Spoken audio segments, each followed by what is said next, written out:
السلام عليكم ورحمة الله وبركاته. أهلا بيكم. معاكم توت عنخ آمون الملك الذهبي.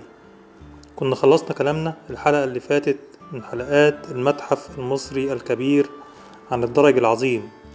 هنبدأ النهاردة الكلام عن قاعات العرض المتحفي، وأول قاعات العرض بعد الدرج العظيم هتكون خاصة بكنوز الملك الذهبي توت عنخ آمون. ولأول مرة تشوفنا ياريت تدعمنا باشتراك وتفعل الجرس. يلا بينا.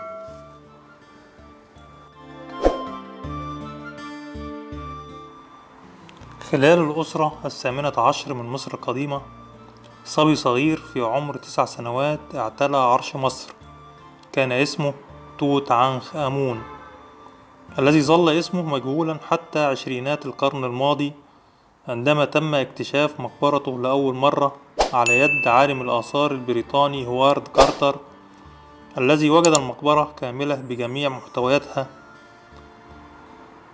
مليئة بأكثر من 5300 قطعة أثرية في غاية الروعة، والتي ظل هوارد كارتر يقوم بحصر وتدوين محتويات المقبرة لمدة 10 سنوات.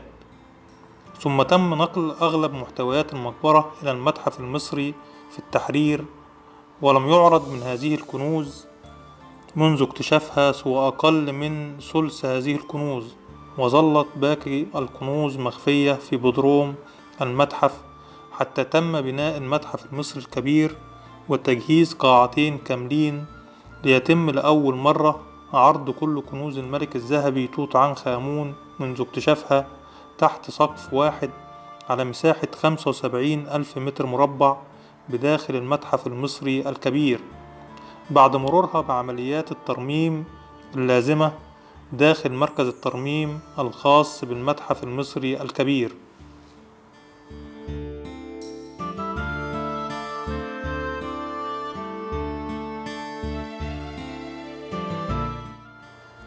توابيت توت عنخ آمون. تعود قصة اكتشاف توابيت توت عنخ آمون إلى عام 1924 ميلادية، أي بعد عامين من اكتشاف هوارد كارتر للمقبرة. فقد كانت مومياء الملك موجودة بداخل 3 توابيت على شكل الملك توت عنخ آمون، موجودين بداخل تابوت حجري كبير. التابوت الخارجي يبلغ طوله 224 سنتي، ومصنوع من خشب الأرز ومغطى بصفائح الذهب. وظل هذا التابوت في مكانه في المقبرة حتى تم نقله إلى المتحف المصري الكبير لخضوعه لعمليات الترميم لأول مرة منذ اكتشافه، ليتم عرضه لأول مرة بجوار التابوتين الآخرين في المتحف المصري الكبير. والتابوت الأوسط أيضا على هيئة توت عنخ آمون كان بداخله تابوت الذهبي مصنوع من الخشب ومزين بصفائح الذهب ومرصع بالأحجار الكريمة، والملك ممثل على هيئة أوزيريس، وعلى جبهته الشعار الملكي. وقد بسطت آلهة الوجهين القبلي والبحري العقاب والصل في جسم طائر أجنحتها فوق جسمه.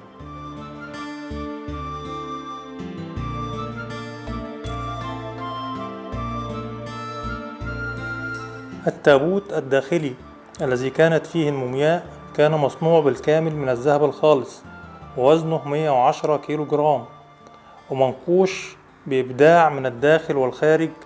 والملك ممثل على هيئة أوزيريس، وقد ضم ذراعيه متقاطعتين على صدره، وقبض بإحدى يديه على المحجن والأخرى الصوت، وقد ازدانت جبهته بالعقاب والصل، ويحلى جيده بعقد يتألف من صفين من أقراص رقيقة معظمها من الذهب الأحمر والأصفر وبعضها من القشاني الأزرق.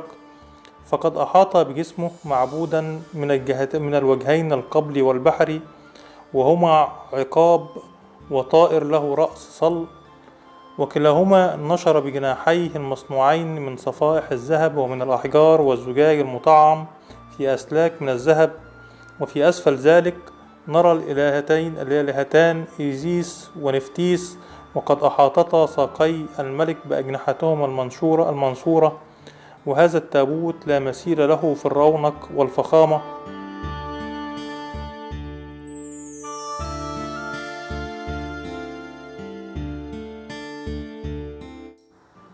القناع الذهبي لتوت عنخ آمون هو قناع المومياء للملك توت عنخ آمون، فقد كان يغطي رأس المومياء المكفنة في تابوتها، وسجل عليه مجموعة من التعاويذ من كتاب الموتى لمزيد من الحماية لجسد الملك.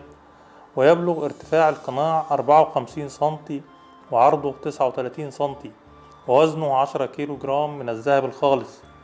واستخدمت أحجار الأوبسيديان والكوارتز في تشكيل العينين، واللازورد في تشكيل الحاجبين والجفنين، كما زين صدره بقلادة من الأحجار شبه الكريمة والزجاج الملون والذي ينتهي برؤوس الصقر.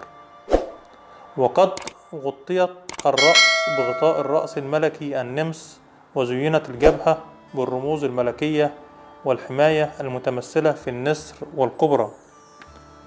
وقد ظنوا في السابق أن القناع مصنوع ومحفور في قطعة واحدة من الذهب الخالص، لأنه لا يوجد فيه أثر للحام، ثم مع تطور العلم اكتشفوا أنه مصنوع من عدة أجزاء ملحومة بلحام دقيق جدا لم يرى إلا بأحدث الأجهزة، والذي وصل ببعض العلماء الاعتقاد بأنه من شدة دقة اللحامات ومهارتها لا يمكن إجراءها إلا بأحدث أنواع الليزر. ويعد القناع الذهبي للملك توت عنخ آمون هو أكثر القطع الأثرية الخاصة بالملك شهرة في العالم،